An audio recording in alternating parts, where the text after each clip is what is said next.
Salut, alors aujourd'hui j'avais envie de vous présenter la startup Oconia. Oconia, c'est une startup que j'ai connue par rapport à une télécommande un peu magique, télécommande que je trouvais chouette et intéressante, celle qui active les feux sonores et certaines balises de magasins. Alors, je suis avec Sylvain d'Oconia. C'est ça. Alors, qu'est-ce que Oconia? Est-ce que je le prononce bien? Alors, Okinea, Oconia, c'est pardon. ça. Okinea parce qu'on est équine, on est sympa, on est ok. Et en fait, c'est quoi Okinea? C'est un groupe aujourd'hui d'une 60aine de personnes avec un objectif, rendre la ville plus inclusive et faciliter l'accessibilité et la mobilité des personnes en situation de handicap. D'accord. Donc moi j'ai parlé de la télécommande de feux sonores qui permet d'activer les balises de la plupart des feux à ça. Paris et dans toute la France. Exactement. Est-ce que c'est ouvert un peu à l'international? Alors, donc le système de feu sonore et télécommande, ça a été à l'initiative d'Okinea, qui s'appelait avant EO Guidage. Aujourd'hui, c'est plus de 300 000 feux piétons qui sont équipés un peu partout en France, un système normalisé. Des balises audio dont tu parles, il y en a dans le métro à Lyon, le métro à Paris. Il y a des chaînes de magasins, des bâtiments publics qui ont ces petites balises qui permettent de localiser la porte d'entrée et d'avoir de l'information une fois que je l'active pour pouvoir atteindre l'accueil, par exemple. Et puis, depuis quelques années, on a une appli aussi qui permet de faire ça, MyMoveo, qui active les balises du métro. On équipe aussi les gares SNCF et bientôt le Grand Paris avec ces systèmes de balises-là. D'accord. Juste expliquons un peu l'importance des balises.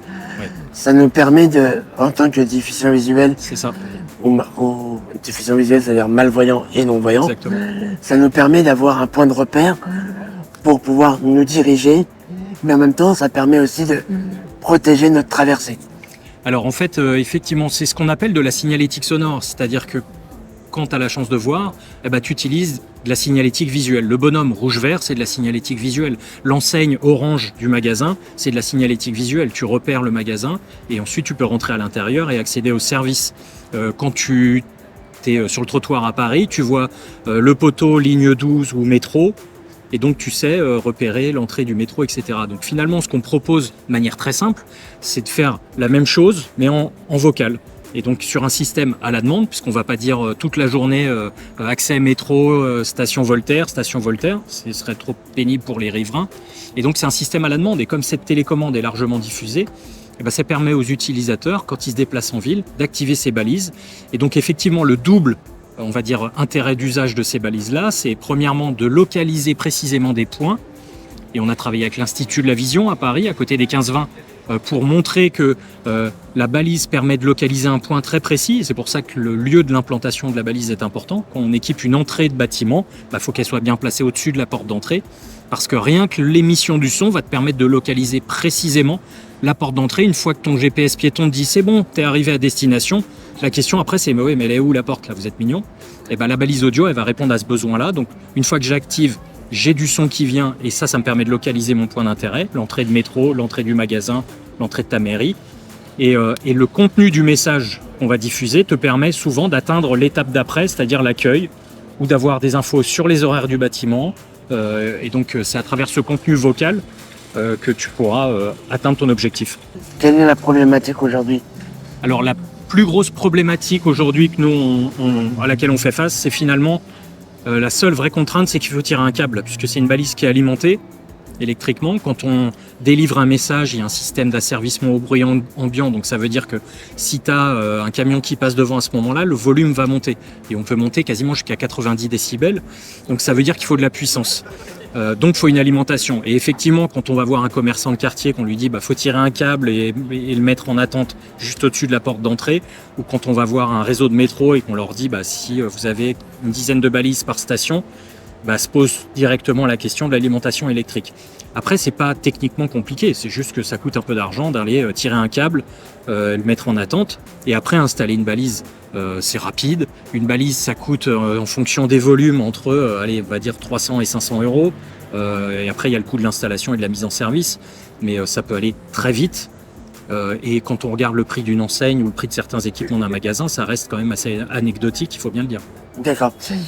Je vous connais parce que j'ai aussi fait une demi-journée de test pour une application de GPS pour se déplacer. Est-ce que tu peux m'en dire un peu plus? Alors oui, En fait, cette application s'appelle Evolity et elle est née finalement en 2013-2014 sur la base d'un constat, c'est que quand on finissait des travaux d'accessibilité au regard de la loi de 2005 et des obligations qu'ont les bâtiments publics aujourd'hui, et quand bien même on allait au-delà de la loi en mettant quelques balises parfois, une personne déficiente visuelle dans une université, dans un musée, dans un réseau de métro, ça reste extrêmement compliqué d'être autonome dès lors que c'est pas un trajet que tu pratiques tous les jours. Et donc, à partir de ce moment-là, on s'est dit, mais il y a certainement quelque chose à faire. Et donc, a émergé cette idée de dire, en fait, on utilise Google Maps dehors, les smartphones sont en train de se développer, l'accessibilité digitale gagne de la place. Et donc, on a travaillé cette idée de complémentarité entre l'accessibilité physique et l'accessibilité digitale via le smartphone qui prend de plus en plus de place comme outil finalement de lien avec le monde extérieur. Ça a pris beaucoup de temps pour arriver à avoir aujourd'hui une solution qui est très fonctionnelle, qu'on a déjà déployée dans un certain nombre de sites en France. Et donc concrètement, c'est quoi ? C'est une appli que vous téléchargez qui est gratuite. Sur l'appli, il y a la liste des sites équipés. Et une fois que vous arrivez à proximité du site, l'appli va vous géolocaliser. Et ensuite, en fonction de vos besoins, je ne vais pas te demander si tu es aveugle, si tu es en fauteuil roulant, si tu es déficient cognitif. Je vais te dire, est-ce que tu veux des instructions vocales ? Est-ce que tu veux un plan ? Est-ce que tu veux du contraste ? Est-ce que tu veux les ascenseurs ou que les escaliers ? Et en fonction de ces quelques contraintes que tu vas donner en fonction de toi, tes besoins, en fait, on va te délivrer un guidage qui sera adapté à ta propre problématique. Donc si tu es non-voyant par exemple, on va te faire un guidage vocal. Alors tu peux juste mettre ton smartphone en haut-parleur, mettre une oreillette, conduction osseuse, ce que tu veux. Et donc tu auras des instructions pas à pas, comme on dit, turn by turn, qui vont dire marchez tout droit, tournez à gauche, prenez l'escalier, descendez, prenez l'ascenseur jusqu'au 3e. Et vous êtes arrivé sur votre droite, se trouve la salle 728 de l'université, machin. D'accord, mais c'est pas à pas par rapport à un point de départ qu'on lui donne pour atteindre le point d'arrivée. Alors c'est en fait de la vraie géolocalisation comme Google Maps. D'accord. C'est pas une appli avec des instructions statiques comme on dit, où c'est à toi de trouver ta position de départ, de suivre un itinéraire en espérant pas te tromper pour arriver peut-être à bonne destination. On installe des toutes petites balises Bluetooth qui sont autonomes, elles tiennent 4-5 ans. Il n'y a quasiment pas d'infrastructure. Et ces petites balises Bluetooth, on triangule comme le fait le GPS avec les satellites, ce qui fait que une des forces de cette application, c'est qu'on calcule en temps réel ta position. Donc, tu n'as pas besoin de dire où tu es. Parce que des fois, tu ne connais pas ta position. Quand tu lances l'appli, on va te dire « Ah vous êtes à proximité de l'entrée rue Gambetta. Choisissez votre destination. » Donc, tu peux faire en dictée vocale. Tu peux choisir naviguer pour choisir ta destination. L'amphithéâtre, c'est dans la fac, qui est peut-être dans un autre bâtiment et tu n'y es jamais allé. Et donc, à partir de ce moment-là, comme on calcule ta position en temps réel, nous, on récupère 20 positions par seconde. Ce qui nous permet d'avoir une précision généralement autour d'1 mètre. Et donc à partir de ce moment-là, on va te donner les instructions par rapport à ton déplacement. Et ce qui est très rare aujourd'hui, c'est que tu te trompes, comme un Waze en voiture, si on recalcule sans que tu t'en rendes compte un itinéraire bis qui n'est pas beaucoup plus long, tu le sauras même pas et tu continueras de suivre ton parcours. Par contre, si tu pars à l'opposé, on va te dire « Attendez, faites demi-tour et on te ramène jusqu'à bon port quoi qu'il arrive ». Pourquoi c'est pas déployé ? Qu'est-ce qui se passe ? C'est quoi la problématique ? Parce que tu nous as parlé des petites balises à installer. C'est ça. Pour faire la triangulation. Oui. Est-ce qu'il n'y a pas d'autres méthodes pour simplifier l'installation de ces balises ? Est-ce qu'on ne peut pas utiliser les GPS ? Alors malheureusement, le GPS ne fonctionne pas à l'intérieur. Les toits, les étages, le cadre bâti fait que tu n'as pas de signal GPS quand tu es à l'intérieur d'un bâtiment. D'accord. Et c'est ce qui fait que pour faire ce calcul de position, on est obligé d'installer ces petites balises. En réalité, le coût n'est pas énorme. Notre problème, c'est exactement le même que celui des télécommandes. Le système de télécommande, ça fait 15 ans qu'il existe en France. Des feux, il y en a des milliers, des centaines de milliers d'équipés en France. Des balises, il y en a des dizaines de milliers. Il y a un problème d'information et de communication. Il y a un problème, encore il y a 15 jours, je croisais une personne aveugle à Paris qui me disait « Ma ville, je suis au Blanc-Ménil, il n'y a pas de feu équipé. » Mais en fait, il y en a, mais elle ne le sait pas. Oui. Il faut avoir une télécommande. Je la prends où, la télécommande ? Quand on équipe un métro, nous, on fait notre part du colibri, entre guillemets, en allant chercher, communiquer auprès des utilisateurs, en disant « Tiens, on a fait ça. » Mais après, il y a la part du client lui-même, de l'autorité, du service public de communiquer. Et c'est vrai qu'aujourd'hui, malheureusement, j'ai envie de dire, il y a un déficit de communication sur ce qui est mis en place. Et c'est un des enjeux de faire connaître ce type de système. Alors nous, on le fait à notre échelle, on reste une société. L'objectif, c'est de déployer ça. Ce que je veux dire qui est très important pour nous chez Okinea depuis 30 ans, c'est que ces systèmes-là sont gratuits pour les utilisateurs. Nous, on vend le système à une université, à un musée, à un gestionnaire de transport. Et c'est lui qui paye pour le système. Et ensuite, l'utilisateur télécharge gratuitement l'application. Donc évidemment, ça demande, nous, d'aller rencontrer des gens, d'expliquer ce qu'on fait, qui testent. Ils savent pas que ça existe, donc ils n'ont pas de budget. Donc ils font des tests. Et une fois qu'ils comprennent l'intérêt du service, faut que ça rentre dans un budget et puis que ça se déploie. Donc tout ça demande du temps. Mais en tout cas, plus le temps passe, plus on est connu, plus le service il est performant, et donc plus les utilisateurs aussi sont à l'initiative parfois des demandes vis-à-vis de clients en disant dans ce site-là où je vais régulièrement, si j'avais ça, ce serait quand même super cool, quoi. Tu nous as parlé des gestionnaires de transport. Tu as sorti il y a une petite fonctionnalité il y a 2-3 semaines. C'est ça. Tu vois, qui est un peu révolutionnaire, qui est la problématique et que vous pouvez rencontrer souvent dans le métro parisien, ce qui m'arrive souvent quand je viens ici à Porte de Versailles, c'est que je ne sais pas où descendre et quand descendre. Là, tu as apporté, grâce aux télécommandes que tu as équipé certaines personnes, la possibilité de faire un appel à un arrêt, ça. Alors très concrètement, c'est une expérimentation qu'on est en train de mener avec la RATP, le réseau transport de surface, le service innovation. Alors précisément, c'est parti d'un truc tout bête, c'est-à-dire on voudrait que les utilisateurs puissent activer la demande d'arrêt du bus sans avoir à trouver le bouton et à se lever. Voilà, ça c'est le point de départ. Et donc c'est un pain point, comme on dit, un point de souffrance tout simple.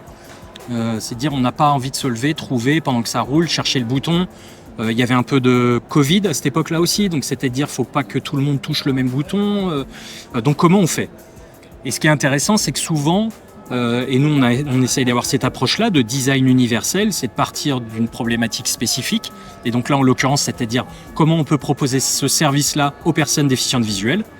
Et donc la RATP est venue vers nous, on leur a dit, vous savez, il y a système de télécommande universel, il y a une appli aussi qui permet de faire ça. Et donc voilà, on a travaillé ensemble pour développer une carte électronique qu'on va placer dans le bus, qui est reliée à la demande d'arrêt.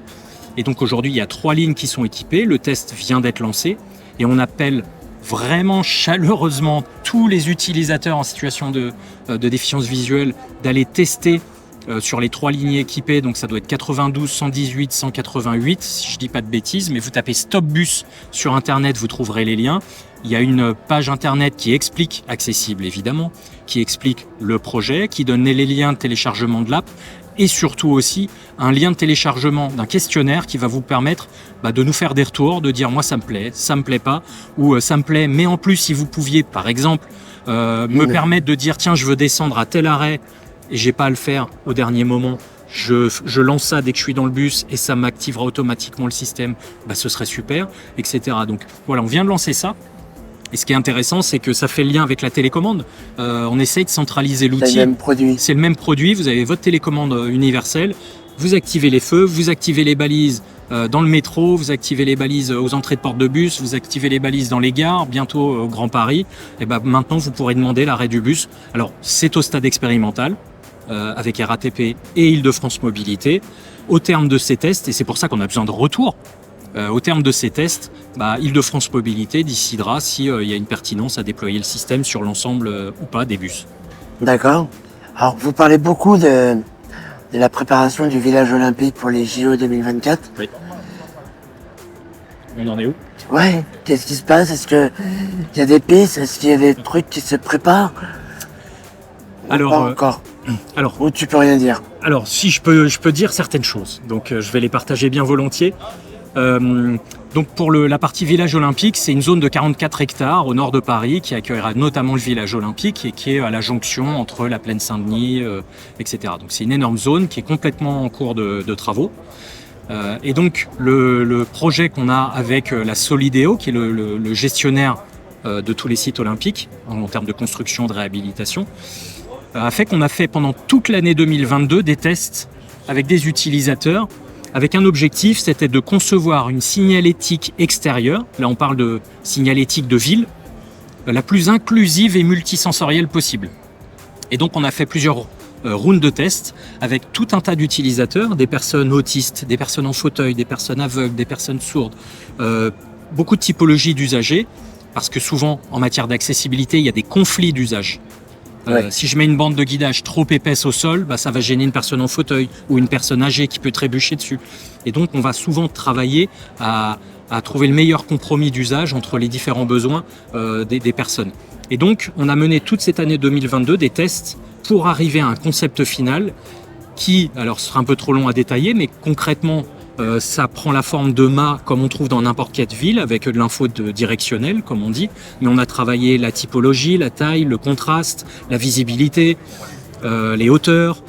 À côté de ça on ajoute du sonore, on met des plans d'orientation multisensorielle dans certaines zones pour comprendre à peu près le quartier, les principaux bâtiments, c'est tactile, c'est sonore. C'est accessible fauteuil. On va mettre du podotactile avec des bandes de guidage, des bandes d'interception sur le trottoir pour pouvoir localiser la traversée. Évidemment, il y a du sonore sur les feux, mais il y a de plus en plus dans nos villes des traversées sans feu. Ils suppriment des feux, mais il faut quand même traverser la route. Donc là, on vient mettre des balises sonores pour dire attention, traverser sans feu. Et ça permet de savoir qu'on va traverser une chaussée en étant toujours avec sa petite télécommande ou son appli.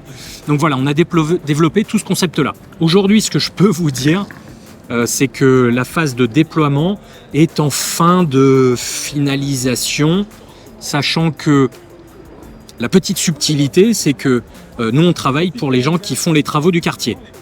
Eux, ils vont remettre les clés avant les JO à Paris 2024. Et récupérer les clés après 2024, puisqu'un des enjeux des rénovations de tous ces quartiers-là, c'est d'avoir des quartiers agréables pour les habitants qui y vivront demain. Les JO, c'est important, mais la vie qui va s'y dérouler derrière l'est au moins tout autant.